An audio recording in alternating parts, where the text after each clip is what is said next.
Monsoon তো already cover করেই গেছে এবং মনসুনের আবহাওয়া আপনারা দেখতেও পাচ্ছেন, সব সময় ক্লাউডি স্কাই ইত্যাদি, এবং মাঝে মাঝেই বিভিন্ন এক পশলা করে বৃষ্টি হচ্ছে। এটা টিপিক্যাল মনসুনের হাওয়া আমরা পেয়ে গেছি। আর গতকালে যে লো প্রেশার এরিয়াটা ছিল না, একটা নর্থ ওয়েস্ট বে অফ বেঙ্গল, তারপরে আপনার অ্যাডজয়নিং আপনার নর্থ ওয়েস্ট উড়িষ্যা এবং ওয়েস্ট বেঙ্গল কোস্ট, ওটা আপনার লেস মার্কড হয়ে গেছে। ওটা আজকে আর নেই, ওটা দুদিনই থাকলো। তবে আজকে একটা আপনার সাইসার আছে লো লেভেলে, যদিও ওই সাইসারটা আমাদের রিজিয়নে হয়তো অতটা বেশি এফেক্ট করবে না, ওটা ইস্ট ঝাড়খণ্ডে আছে। তো যেহেতু ওটা ইস্ট ঝাড়খণ্ডে, সেই জন্য আমরা হয়তো পশ্চিমের যে জেলাগুলো আছে সেগুলোতেও একটু বৃষ্টি পেতে পারি। আর এই হচ্ছে মোটামুটি সিনপটিক ফিচার। আর ডেলি ফোরকাস্ট হচ্ছে এইরকম, যেমন আজকে পশ্চিমবঙ্গের সব জেলাতেই ওয়াইড স্প্রেড রেনফল হওয়ার সম্ভাবনা আছে, আমরা ফোরকাস্ট দিয়েছি। কালকে উত্তরবঙ্গের সব জেলাতেই ওয়াইড স্প্রেড রেনফলের ফোরকাস্ট আছে, এই সম্ভাবনা আছে। আর দক্ষিণবঙ্গের সব জেলায় ফেয়ারলি ওয়াইড স্প্রেড রেনফল হওয়ার সম্ভাবনা। 2 তারিখে আপনার উত্তরবঙ্গের দার্জিলিং, কালিম্পং, জলপাইগুড়ি, আলিপুরদুয়ার এবং কোচবিহার, এগুলোতে ওয়াইড স্প্রেড রেনফল হওয়ার সম্ভাবনা আছে।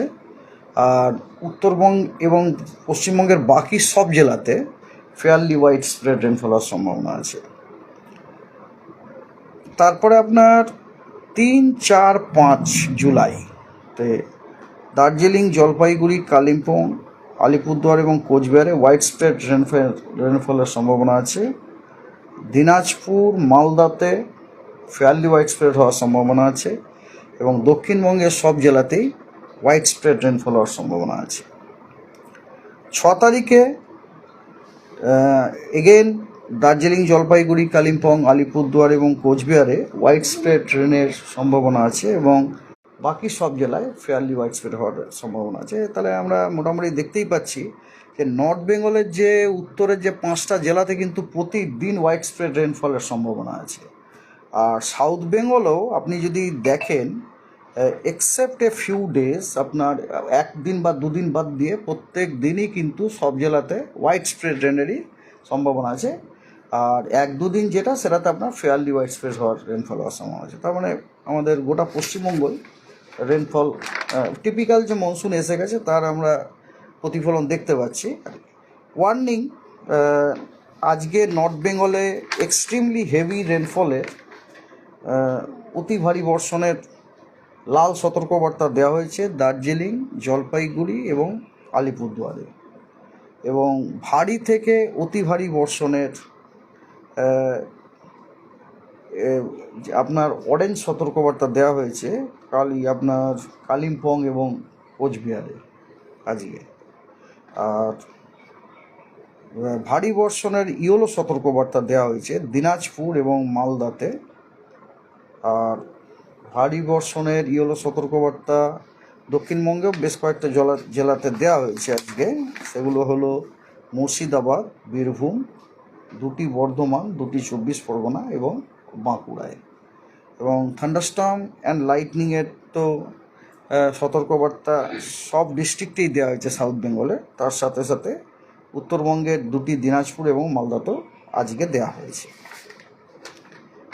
1 তারিখ আগামীকাল আপনার এগেন আপনার জলপাইগুড়ি, আলিপুরদুয়ার এবং কোচবিহারে ভারী থেকে অতি ভারী বর্ষণের অরেঞ্জ সতর্কবার্তা দেওয়া হয়েছে। আর দার্জিলিং এবং কালিম্পংয়ে ভারী বর্ষণের হলুদ সতর্কবার্তা দেওয়া হয়েছে, আর বাকি কোনো জেলায় সতর্কবার্তা নেই। 2 তারিখে জলপাইগুড়ি, আলিপুরদুয়ার এবং কোচবিহারে আপনার ভারী বর্ষণের হলুদ সতর্কবার্তা দেওয়া হয়েছে, ঠিক আছে। আর 3 তারিখে ভারী থেকে অতি ভারী বর্ষণের কমলা সতর্কবার্তা দেওয়া হয়েছে আপনার জলপাইগুড়ি, আলিপুরদুয়ার এবং কোচবিহারে, এবং ভারী বর্ষণের হলুদ সতর্কবার্তা দেওয়া হয়েছে দার্জিলিং, কালিম্পং এবং দক্ষিণবঙ্গের নদিয়া এবং 2টি 24 পরগনা ডিস্ট্রিক্টে 3 তারিখে। আর 4 তারিখে জলপাইগুড়ি এবং আলিপুরদুয়ারই খালি ভারী বর্ষণের হলুদ সতর্কবার্তা দেওয়া হয়েছে, আর কোনো জেলায় সতর্কবার্তা দেওয়া নেই। তো দ্যাটস অল অ্যাবাউট ওয়েদার। আপনাদের কিছু প্রশ্ন জিজ্ঞাসা করলে করতে পারেন। একটাই প্রশ্ন যে এই বর্ষা আমাদের দক্ষিণবঙ্গে পুরোপুরি বর্ষা প্রবেশ করে গেছে, তারপরেও এখনো একটা অস্বস্তিকর গরমটা কোনোভাবে কমছে না। এটা কি এর মধ্যে এই বৃষ্টিটা বাড়লে তাহলে কমার কোনো সম্ভাবনা রয়েছে? না শুনুন, ব্যাপারটা হচ্ছে অলরেডি দেখুন সারা ভারতবর্ষে যে এই ক্লাইমেটের ব্যাপারে যারা এক্সপার্ট তাদের লেখা আমি আপনাদেরই কোনো লেখা থেকে পড়েছি, মেবি টেলিগ্রাফ তারা নেয়, সেখানে তারা বলেই দিয়েছেন, and is a fact also, যে এই বর্ষাকালে কিন্তু বর্ষাকালে কি হচ্ছে, বর্ষাকালে আপনার আপনার বাতাসে আপনার ময়েশ্চারটা আপনার পুস্ট আপ হয়ে যাবে, হিউমিডিটি পুস্ট আপ হয়ে যাবে, তাতে কি হবে আমাদের অস্বস্তিকর ব্যাপারটা কিন্তু বেড়েই যাবে আর কি। আর এটা তো মনে হয় খুব কমন, আমার মনে হয় আমি যখন পশ্চিমবঙ্গে ছিলাম মাঝে মাঝে যখন কলকাতায় যখন গরমকালের দিনে আসতাম, গরম না বর্ষাকালের দিনে, তখন তো বৃষ্টি হচ্ছে তার সাথে সাথে ঘামছি।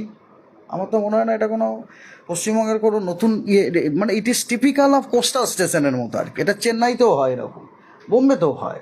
মানে বৃষ্টি হলে আপনার হ্যাঁ বৃষ্টি হলে আপনার তাপমাত্রাটা কমেছে, দেখুন ম্যাক্সিমাম তাপমাত্রাটা কমেছে, কিন্তু তাপমাত্রা কমলেও বাতাসের যে হিউমিডিটিটা ওটা কিন্তু বেড়ে যায়।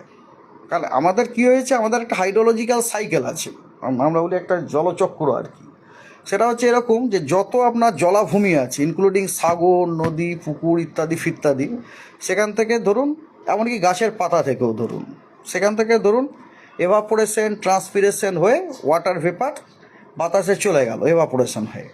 এবার সেই ওয়াটার ভেপার আপনার বিভিন্ন রকম পদ্ধতির মাধ্যমে ক্লাউডে পরিণত হয়, ক্লাউডের মধ্যে রেন ড্রপ হয়, তারপর বৃষ্টিটা হয়ে গেল।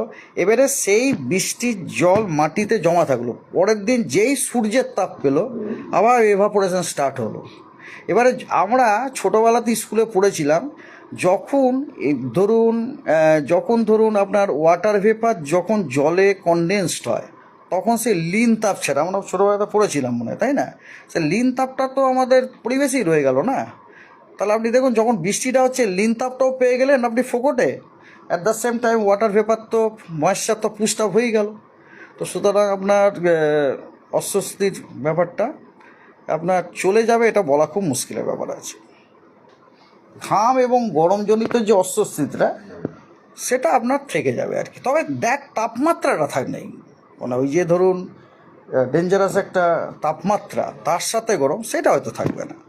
এই জন্য দেখুন ঘরে আপনি ফ্যান না চালিয়ে বসে থাকতে পারবেন না, ইট ইজ জাস্ট ইম্পসিবল। এবং শুধু ফ্যান না চালিয়ে না, ফ্যানের তলাতে আপনাকে বসতে হবে, ফ্যানের তলাতেও যদি না বসেন তাহলেও আপনি অস্বস্তি বোধ করবেন। মেনলি দেখবেন চান করার পর ভয়ঙ্কর রকম অস্বস্তি বোধ হচ্ছে। তো এটা তো অলরেডি আমি কাগজেও পড়লাম, আমাদের অনেক বড় বড় এক্সপার্ট, এবং ইট ইজ এ ফ্যাক্ট। আর কিছু প্রশ্ন আছে?